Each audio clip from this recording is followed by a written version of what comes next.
జై శ్రీమన్నారాయణ. ఆండాల్ దివ్య తిరువడిగలే శరణం. ఈరోజు తిరుప్పావైలో 15వ పాశురం, చివరి గోపబాలిక 10వ గోపబాలికను మేల్కొల్పేటువంటి పాశురం.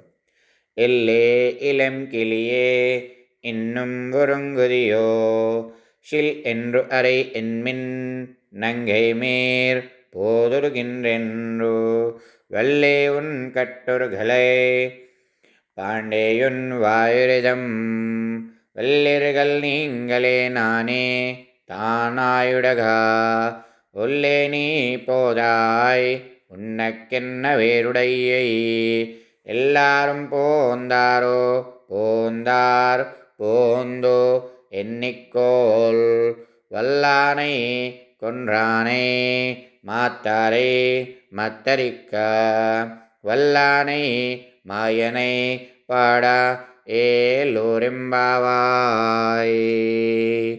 ఆండాల్ దివ్య తిరువడిగలే శరణం. జై శ్రీమన్నారాయణ. ఇక ఈ వ్రతంలో ఏ ఒక్క గోపికను కూడా వదిలిపెట్టవద్దని చెప్పి అందరినీ కూడా లేపుకుంటూ ఆఖరిదైనటువంటి గోపబాలికను 10వ గోపబాలికను కూడా లేపుకొని మన ఆచార్య సన్నిధాన్ని చేరే ముందర స్థితిని తెలియజేస్తుంది. మనిషికి సహనం, ఓర్మి కలగడం చాలా కష్టం. ఉద్రేకం రావడం అనేది మానవ సహజం. కానీ దాన్ని ఓర్మితో సహించగలగాలి. మానవ ప్రయత్నంతోనే అది సాధ్యమవుతుంది. దీన్నే మనం సాధన అని అంటాం. ఇది భగవత సహనం వల్ల ఏర్పడుతుంది. అలా ఏర్పడి ఉంటే అప్పుడు ఆచార్య కటాక్షం అనేటువంటిది కలుగుతుంది. యోగ్యత అనేటువంటిది ఏర్పడుతుంది. మంత్ర సాధనం చేసే స్థితి లభిస్తుంది. ఆచార్య సన్నిధానాన్ని చేరే ముందర కలిగిన దాంట్లో ఇది ముందర స్థితి. ఈరోజు ఆండాల్ తల్లి ఎలాంటి భాగవతోత్తముల సహనం మనకు కావాలో చెప్తుంది. ఈరోజు పాశురంలో బయట గోపబాలికలను లోపల గోపబాలిక మధ్య సంభాషణ అనేటువంటిది సాగుతూ ఉంటుంది. నిన్నటి గోపబాలికలతో కలిసి వీరంతా స్వామిని పంకజనేత్ర పుండరీకాక్ష అని పాడుతుంటే విన్నది. ఈవిడకి భాగవతోత్తముల పాటలంటే చాలా ఇష్టం. తాను లేచి బయటకొస్తే వారు పాడటం ఆపేస్తారేమోనని అనుకొని తాను లోపలే ఉండి గొంతు కలిపి ఆనందిస్తూ ఉంది.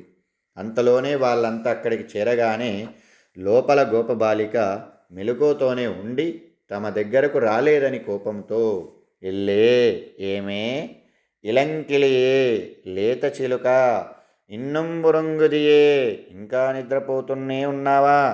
వీళ్ళకేమో ఈ గోపబాలిక అందమైన గొంతు కలదని, వారి వెంట ఈ గోపబాలిక ఉంటే శ్రీకృష్ణుడు తప్పక వాళ్లకు దొరుకుతాడని భావిస్తున్నారు బయటున్న గోపబాలికలు. ఆమెలోని యోగ్యతను పొగుడుతున్నారు.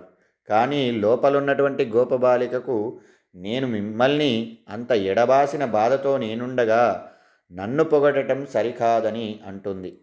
శ్రీకృష్ణుడు తన దగ్గర ఉన్నట్లు భావించి ఆక్షేపిస్తున్నట్లుగా అనిపించింది. షీల్ ఎండ్రు అరెన్ ఎన్ మిన్ ఏమిటా గోల మీరంతా? శ్రీకృష్ణుడు నా దగ్గర ఏం లేడు కాబట్టి మీరంతా గొడవ చెయ్యకండి.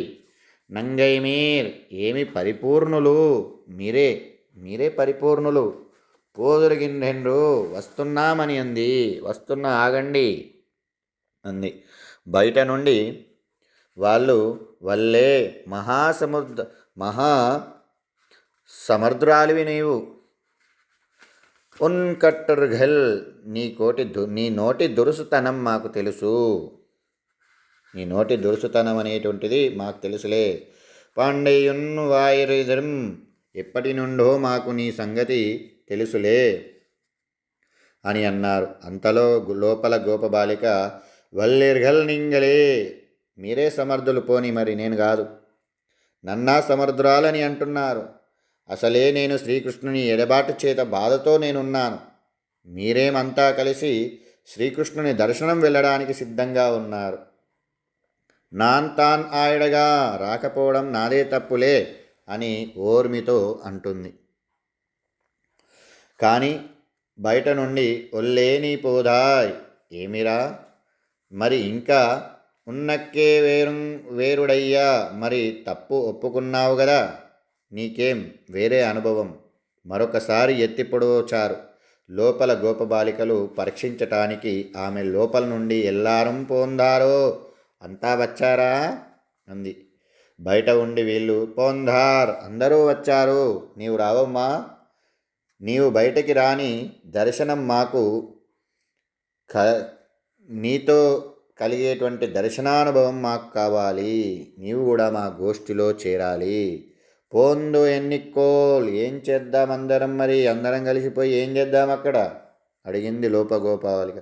వల్లనై కొన్రానై, బలం కలిగిన ఏనుగు కువలయ పీడం మాత్తారై మత్తరిక్కా వల్లనై, దాని కొమ్ములను విరిచి ఆ కొమ్ములతోనే సంహరించిన స్వామిని శత్రువులలోని శత్రుత్వాన్ని తొలగించగలిగినవాడు. మాయనై, చిత్ర విచిత్రమైన మాయలు చేసి మాయావి పాడుదాం, ఆయన పాటలను మనం పాడుదాం. ఆండాల 5వ తల్లి 5వ పాఠంలో మాయనై అని మొదలుపెట్టి శ్రీకృష్ణ అవతారాన్ని ప్రారంభించింది. శ్రీకృష్ణుడు పుట్టింది మధురలో, పెరిగింది గోకులంలో.